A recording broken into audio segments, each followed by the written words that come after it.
భాసయతి బహుదా భగణాన్ స్వధామ్న. చిన్న విషయం కాదు. తన యొక్క ప్రకాశము చేత అన్నిటినీ ప్రకాశింపజేసేవాడు.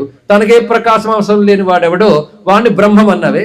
మరి ప్రకాశము ప్రకాశము కాశము అని ఇన్ని లక్ష మార్లు అన్నావే, దాని పేరే కాశీ. ఇది తెలుసుకో. ఇక్కడ స్వయం ప్రకాశ స్వరూపం సర్వజగత్తుని ప్రకాశింపజేస్తుంది. ప్రకాశం అంటే లైట్లుగా చైతన్యం తెలుసుకోండి. ఇక్కడ ఎన్ని లైట్లున్నా మన అసలు చైతన్యం లేకపోతే అవి ఏ వెలుగు లేదు. కనుక ఇక్కడ ప్రకాశింపజేయ వస్తువు అంటే చైతన్యము అని అర్థం. ఇక్కడ కనుక చేతనములు చైతన్యము పొందినవి చేతనములు, పొందవలసింది కాకుండా తానే చైతన్యముగా ఉన్నదేదో.